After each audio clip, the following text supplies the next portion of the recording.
네, 오늘은 누가복음 3장입니다. 본질과 형식 사이에서라는 제목으로 말씀을 나누도록 하겠습니다. 한 주간 건강하게 잘 지내셨나요?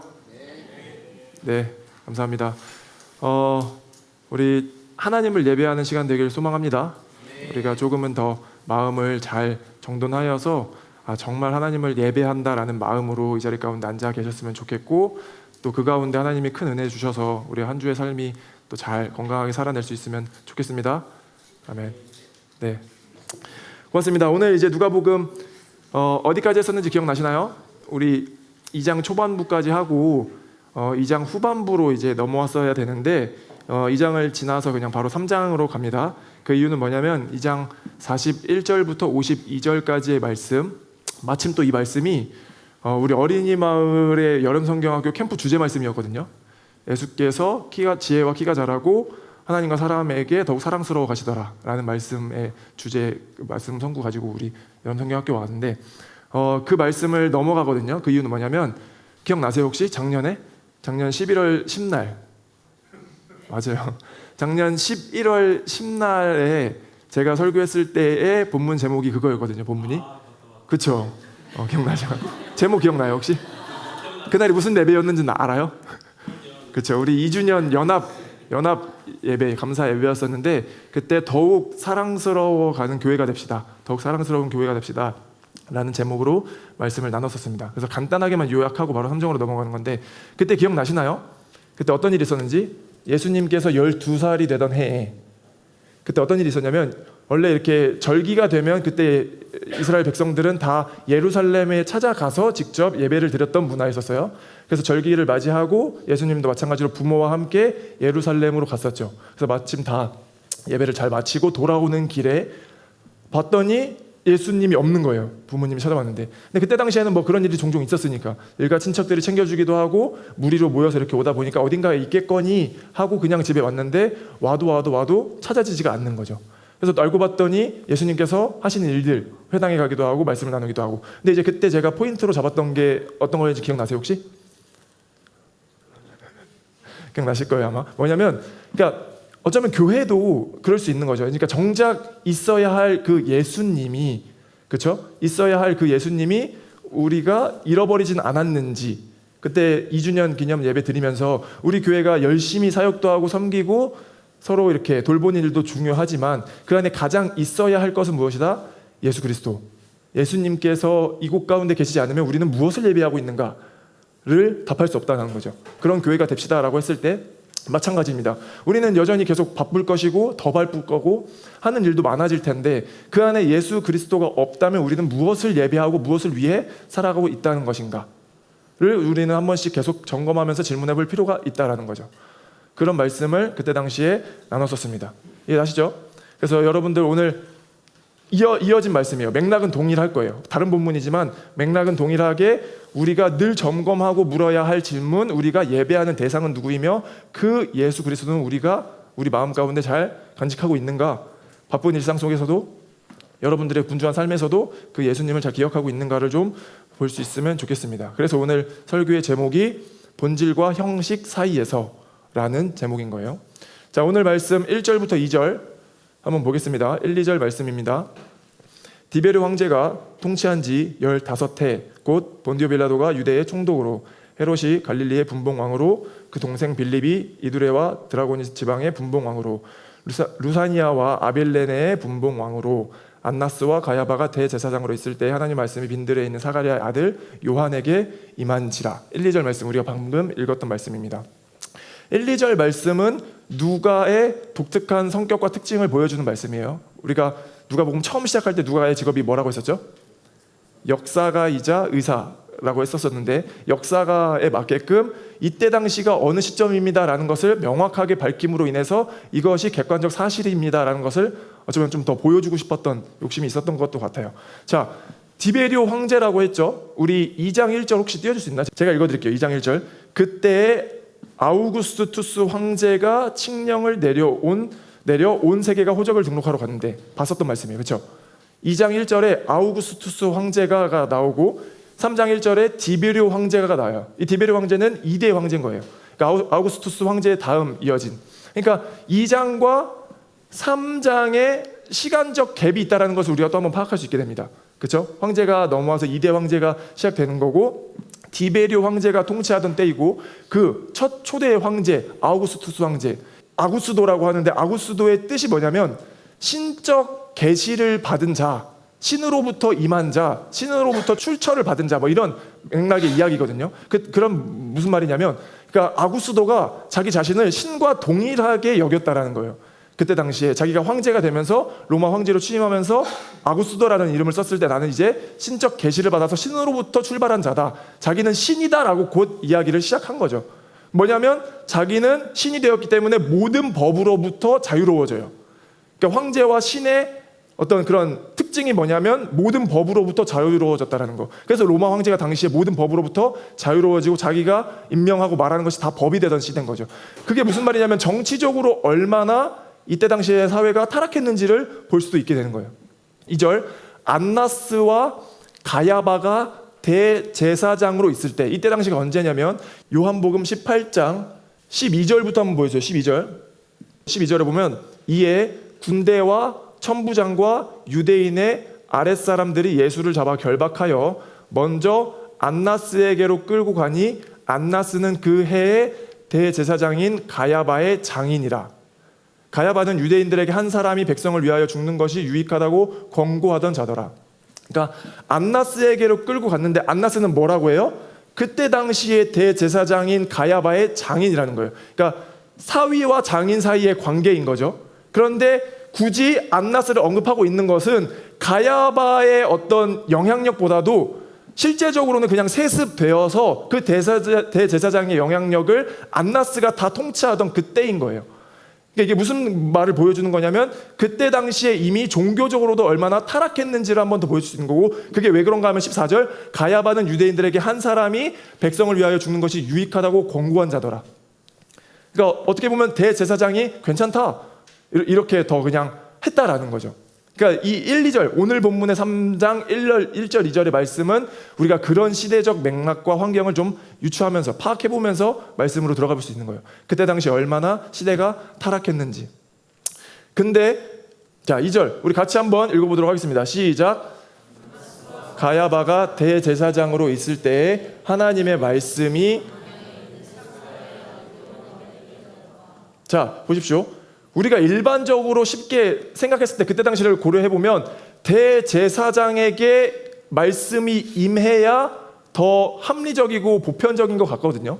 왜냐하면 그 당시에 종교를 다 아우르고 모든 것들을 관리하던 종교 지도자의 대제사장을 두고, 안나스와 가야바를 두고 하나님의 말씀이 광야에 있는 사가랴의 아들 요한에게 내렸다. 어쩌면 굉장히 역설이 일어났다라고도 볼 수 있을 것 같아요. 그러니까 기독교는 어쩌면 이런 특징을 가지고 있는 것 같거든요. 가장 낮아질 때 우리를 승리하게 하시고, 가장 연약한 존재를 가장 살피시고, 역설적이게 안나스와 가야바 대제사장, 그때 당시에 모든 종교의 권력을 다루고 있던 그들에게 말씀이 임한 것이 아니라 하나님의 말씀이 광야에게 있는 사가랴의 아들에게 요한에게 임했다 라는 말씀을 우리가 한번 확인해 볼 수 있다는 거예요. 그러니까 기독교의 우리가 특징을 살펴볼 수 있는 것 중에 하나가 뭐냐면, 경쟁이 아닌 거죠.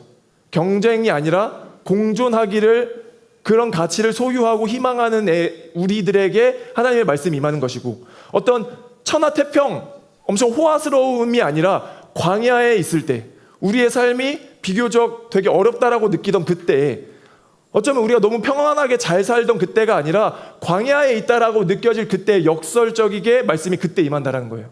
경쟁이 아니라 공존이고 소유가 아니라 공유인 거죠. 그러니까 하나님은 늘 우리에게 함께 사는 그 가치 때, 우리가 더 승리를 주장할 때가 아니라 더 힘들고 핍박당하고 어려울 때 하나님의 말씀이 늘 임했다라는 것을 우리가 볼 수 있게 되는 거예요. 저는 이것이 기독교의 특징이라고 믿습니다. 우리가 그래서 더 추구해야 될 것은 뭐냐면, 물론 하나님의 말씀을 원해서 그걸 추구하는 건 억지스러움이지만 우리의 기본적인 가치관이 저는 이래야 한다라고 믿는 거예요. 뭐냐면 빈들에 살아도 우리는 풍족함을 누릴 수 있는 그 수준이 돼야 되는 거죠. 광야에 산다 할지라도 그것이 진짜 광야인 이유는 하나님의 존재가 부재할 때 광야인 거예요. 하나님이 임재하실 때 그건 광야가 아니라 우리는 우리에게 천국이 되는 줄, 축복이 되는 줄 믿습니다. 아멘. 우리가 추구하고 바라봐야 할 방향과 대상이 어디냐면 늘 승리를 부르짖는 것이 아니라, 늘 잘 살고자 하는 것이 아니라 우리에게 주어진 모든 것들을 자족하면서 그것으로 감사하며 살아갈 수 있는 그 환경 가운데 하나님의 말씀이 임한다라는 거죠. 능력주의가 아니라, 경쟁이 아니라, 소유가 아니라, 자본이 아니라, 세속이 아니라 하나님과 함께하는 삶인 줄 믿습니다. 기독교는 이런 역설의 종교인 거예요. 3절, 요한이 요단강 부근 각처에 와서 죄 사함을 받게 하는 회개의 세례를 전파하니, 요한이 지금 세례를 전파하는 사역을 하고 있습니다. 회개의 사역이, 회개의 세례라고 하죠. 당시에 요한이 회개케 하는 세례를 주었는데, 요한이 당시에 엄청난 핍박을 받았거든요. 왜 핍박을 받았을까요? 한번 여러분들의 상상력을 동원해서 생각해 주세요. 요한이 그런 사역을 하고 있을 때 왜 핍박을 받았을까? 요한이 왜 그런 일들을 감당할 때, 그런 사역을 할 때 핍박을 받았을까? 자, 봅시다. 죄사함을 받아서 세례를 받아야 하는 존재들은 누구예요, 그럼? 죄를 가진 자겠죠? 죄가 있다라고 인정한 자, 나는 죄인입니다, 나는 하나님이 필요합니다, 하나님의 자녀가 되고 싶습니다라고 고백할 수 있는 자들이 죄사함을 받기 위한 세례를 받고자 나올 거라고요. 근데 그때 당시에 유대인들의 특징은 뭐예요? 자기는 이미 하나님의 자녀로 태어났기 때문에 죄가 없다라고 생각했던 자들인 거예요. 이해가 되시나요? 이미 그런 의식을 가지고 태어났던 유대인들이다 보니까 나는 죄사함을 받을 게 없어서 세례도 받지 않아도 되고 죄 고백을 하지 않아도 되는 존재라고 자의식이 있었던 유대인들이라는 거죠. 그러니까 핍박을 해요. 왜 핍박을 합니까? 점점 더 사람들이, 이방인들이, 죄인이라고 고백하는 사람들이 요한에게 몰려가는 거예요. 그럼 유대인들이 보기에는 권력이 모여지는 것도 보기 싫은 꼴인데, 실제적으로 두 가지 이유로 보기 싫은 꼴이 뭐예요? 하나는 되게 반율법적이라고 생각했겠죠. 어디 하나님 말씀에 죄사함을 그렇게 받아도 된다라고 써있냐고요. 우리 유대인은, 우리가 하나님의 자녀라는 선민의식이 있었던, 선택받았다라고 백성이라고 불렀던 그 유대인들은 그렇게 죄사함을 받아본 적이 없는 거예요. 동물을 잡아서 동물에게 죄를 전가하고 제사를 드렸던 게 우리의 죄사함을 받았었던 유일한 방법이었는데, 어디 세례를 받으면서 죄사함을 받는 회개를 하고 있냐라고요. 그러니까 자기들이 보기에는 반율법적인 행동이다라고 말했을 것이고, 두 번째, 이게 더 큰 특징이 뭐예요? 예수님께서 우리 한번 말씀하신 거 기억나요? 성전을 뒤집어 엎으시면서 어디 강도의 소굴을 만드느냐. 그때 당시에 죄사함을 받으려면 동물을 데리고 가서 제사를 지냈어야 되니까 동물을 가져갈 수 없는 상황에 있는 사람들은 가서 구매를 했었다는 거죠. 근데 그때 당시에 폭리와 착취를 하던 그 판매자들을 보시고 예수님께서 뒤집어 엎으신 거잖아요. 그러니까 그런 것처럼 유대인들이 보기에 자꾸 죄사함을 받고자 하는 그 동물 제의식을 하는 게 아니라, 요한한테 가서 죄를 고백하고 세례를 받고 끝나니까 점점 손님들이, 자기의 고객들이 다 떠나는 거예요. 현실적 고충이죠. 경제적 손실. 더 동물들을 판매해서 자기의 성전에 있는 그 돈들을 취득해야 되는데, 벌어야 되는데, 자꾸 요한한테 몰려가고 더 무리가 형성되는 것을 보면서, 아, 이거 이렇게 둬서는 안 되겠다, 이거 반율법적 행동이야 라고 지적하면서 그 경제적 손실로부터 리스크를 없애려고 열심히 노력했다는 거죠. 그러니까 우리가 이런 걸 고민해 볼 수 있는 건 뭐냐면, 회개의 본질은 무엇인가? 여러분들 회개가 뭐라고 믿습니까? 회개. 여러분들 회개가 뭐라고 생각하세요? 우리 그때도 수련회 때 잠깐 얘기하긴 했지만, 회개는 어떤 감정적인 변화만으로 그치는 것을 회개라고 말하진 않아요. 틀린 말은 아니지만 완성이라고 말하기는 어렵습니다. 메타노이아라고 하는 이 회개는 완전히 가치관을 턴시키는 거예요. 방향을 바꾸는 거죠. 우리가 무엇인가를 잘못했을 때 그 잘못했었던 배경과 인식은 내 생각과 가치관이 잘못됐기 때문이거든요. 그런데 그것을 완전히 생각을 뒤집어서 내가 앞으로 이런 생각을 하지 않겠다, 이런 행동을 하지 않겠다라고 결단하면서 회심하고 결정하는 일이 진정한 회개인 거예요. 내가 이런 죄를 지었는데 와가지고 하나님 잘못했습니다, 반성만 감정적으로 회개하고 끝날 것이 아니라, 진정한 회개는 나의 삶을 계속 뜯어 고치려는 노력이라고요. 그런 식으로 봤을 때 회개의 세례를 준다라고 했을 때, 그 회개는 뭐냐면, 유대인들은 점점 더 동물을 많이 잡아오고 점점 더 동물을 자주 드리고 점점 더 예식을 잘 갖추면 회개가 된다라고 착각했던 거죠. 실제 그래서 요한이 나타나, 선지자 요한이 회개의 세례를 주는 건 뭐예요? 진정한 회개가 필요하다는 거예요.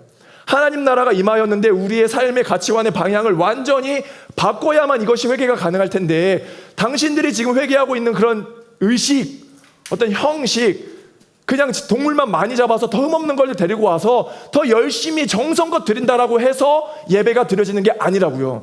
그럼 우리가 확인할 수 있는 건 뭐예요? 우리가 아무리 열심히 노력해서 정말 정성으로 다 이곳 가운데 앉아있다 한지라도 우리의 마음이 하나님 앞으로 터나지 않으면, 돌려져 있지 않으면 과연 그거는 예배라고 볼 수 있는가를 우리가 스스로 고민해 볼 수 있다는 거죠.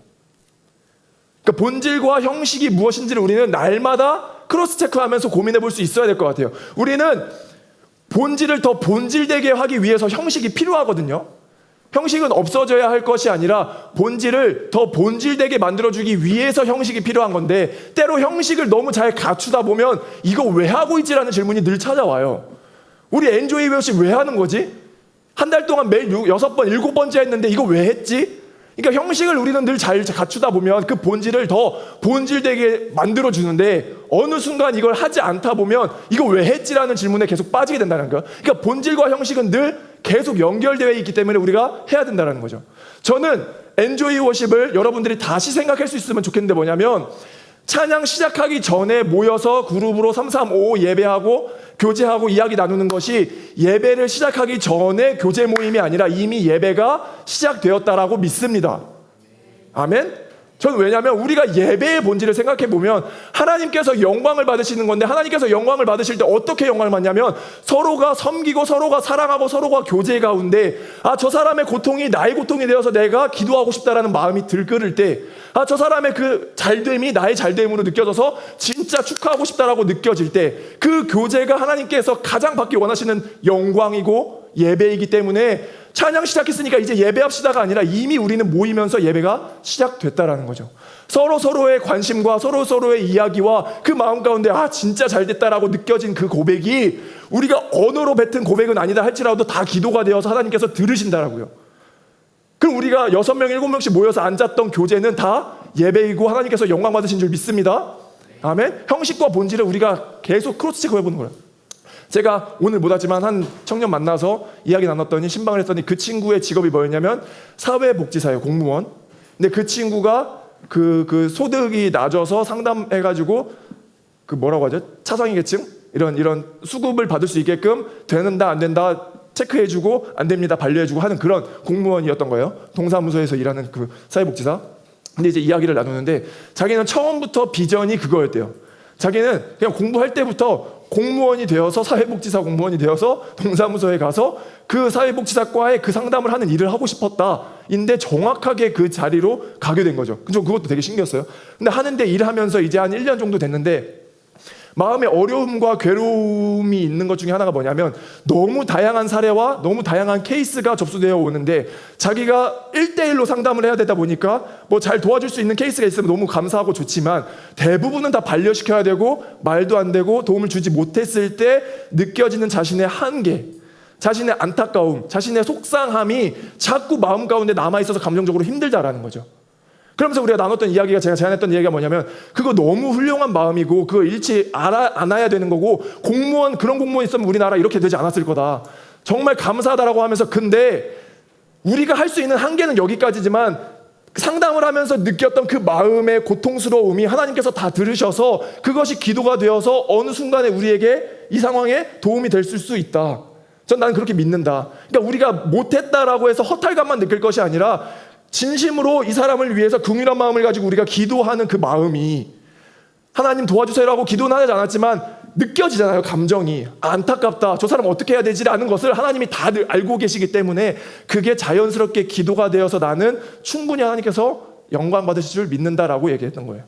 전 실제로 그렇게 믿어요. 그럼 뭐냐면 우리는 예배라는 것과 기도라는 것과 형식의 본질을 더 고민해 볼 수 있을 것 같아요. 기도는 그냥 우리가 앉아서 각 잡고 이렇게 기도한다라고 해서도 그거 기도죠. 너무 훌륭한 기도지만 여러분들이 걸어가면서 매일매일 순간순간 삶 가운데 고백되어지는 모든 언어가 다 기도가 된다라고 믿는 거예요. 대신 진심이어야죠. 진실되게 정말 하나님을 바라보면서 하나님 안에 임재되어진 마음 가운데 고백되어진 모든 언어는 전 기도라고 믿습니다. 아멘. 형식과 본질 사이에서 우리가 충분히 계속 고민해 볼 수 있을 것 같아요.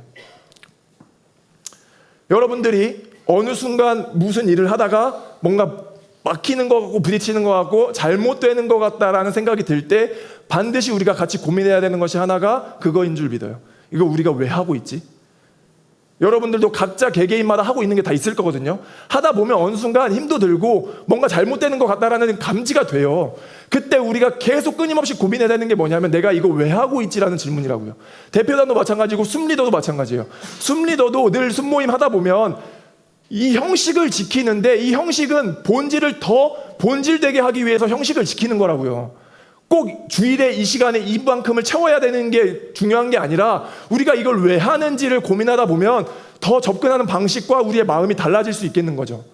그럼 여러분들 각자의 삶에서 무엇인가를 하다가 사업을 하든 결혼을 하든 직장 생활을 하든 뭘 하더라도 무엇인가를 할 때는 내가 이걸 왜 하고 있지라는 어떤 본질의 키워드를 계속 체크해 보는 것이 여러분들과 저와 우리 모두에게 유익한 줄 믿습니다.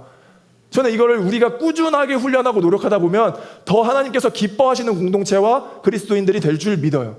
아멘. 하나님께서 가장 기뻐하시는 것, 형제 자매를 사랑하고 경쟁하지 않고 공존하고 소유하지 않고 공유하고 공감하고. 믿습니까? 아멘. 한 가지만 더 이야기해. 우리 지난주에 주일에 유나 그 가게 가가지고 개업 예배 드렸었는데 우리 같이 나눴던 말씀도 떠오르는 게 뭐냐면 저희는 그때 당시에 같이 기도하면서 뭐라고 했냐면 여기가 교회다라고 이야기했거든요.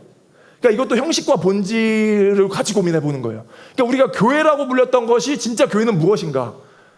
교회는 늘 우리는 얘기잖아요. 건물이 아닙니다라고 얘기했잖아요. 여러분들 스스로도. 우리가 교회고 모임이 교회고 하나님을 예배하고 영광받는 곳이 다 예배이자 교회이면 그때 이야기 나눴던 게 뭐냐면 여기가 교회가 되길 축복한다.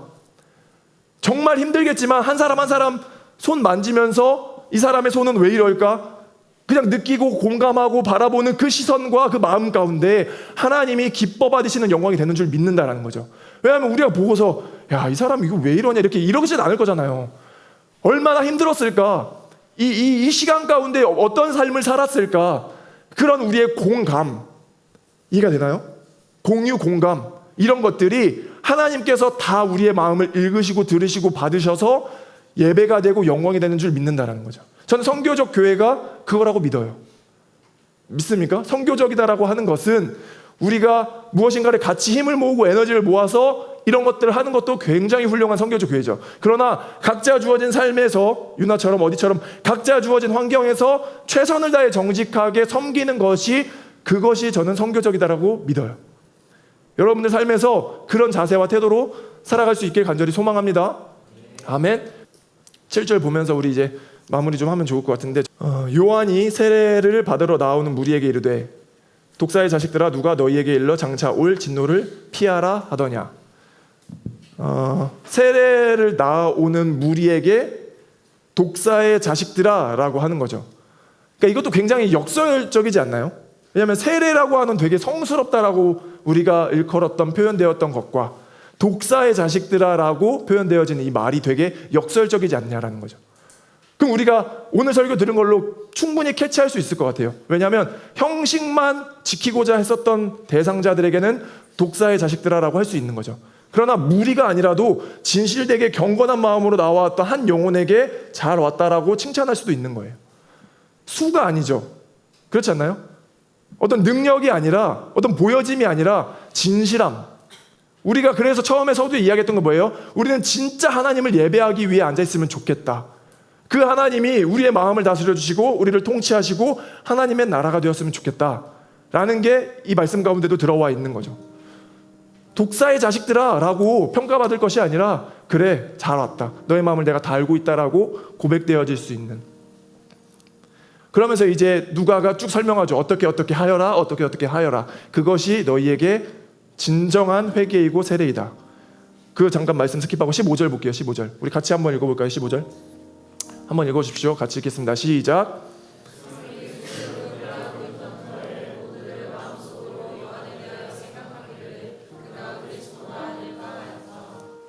아멘. 저는 이 말씀이 매우 좀 의미심장하게 들리긴 했는데 어떤 거였냐면 모르겠어요. 당시에 이런 말들이 많이 들렸을 것 같다는 생각도 들거든요. 그게 어떤 뜻이냐면 당시에 보기에 요한은 매우 경건하고 매우 종교적인 사람이었던 것 같은 거예요. 실제로 그가 에세네파라고 불릴 이야기도 있었다는 거예요. 그때 당시에는 여러 가지 패가 있어요. 뭐 바리새파, SNF파. 근데 SNF파의 특징이 뭐냐면 사회 근처에 모여가지고 자기는 정치도 관심 없어, 경제도 관심 없어, 그냥 우리는 우리끼리 하나님만 잘 믿고 열심히 살아볼게. 그냥 완전히 차단해서 그냥 종교적인 의식과 열심에 빠져서 그냥 주구장창 살았던 사람들, 한 무리들. 근데 그때 사회 근처에서 무리를 지어서 살았기 때문에 그들의 특징은 뭐였냐면 결혼도 안 하거든요. 자식도 안 하는 거죠. 그러면 이게 대물림이 안 될 거잖아. 그럼 어떤 일이 발생해요?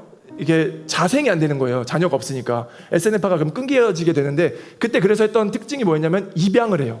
제사장의 아들들 중에 입양. 그래서 아마도 요한이, 우리 배웠죠. 요한의 아빠가 사가랴가 나이가 많았다라고 했잖아요. 그래서 요한도 아마 어렸을 때 입양되지 않았을까라는 추측으로 SNF파에서 활동하지 않았어요. 왜냐하면 메뚜기와 석청만 먹었다라고 기록되어 있거든. 그만큼 절제했다라는 거예요. 금식, 금욕. 그러니까 요한이 그런 존재이면 그때 당시에 요한이 메시아 아니야? 요한이 그리스도 아니야? 라는 이야기가 충분히 들렸겠다라는 생각이 들더라고요.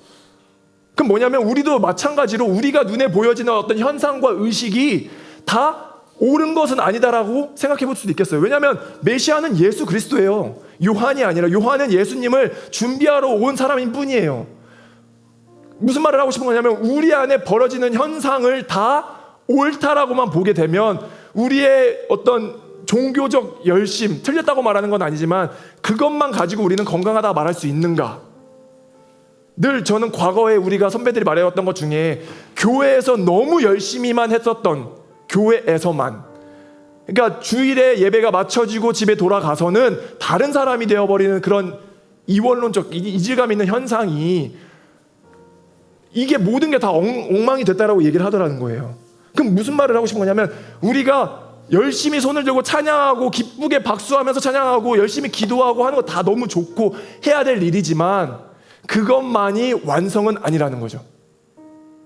저는 우리가 삶으로 돌아갔을 때 그때부터가 진짜 선교가 우리의 예배가 시작된다라고 믿습니다. 아멘. 저는 168시간 중에 일주일에 24시간 7일 중에 0.5%도 안 되는 30분의 시간을 할애하기 위해서 제가 노력해야 될 건 뭐예요?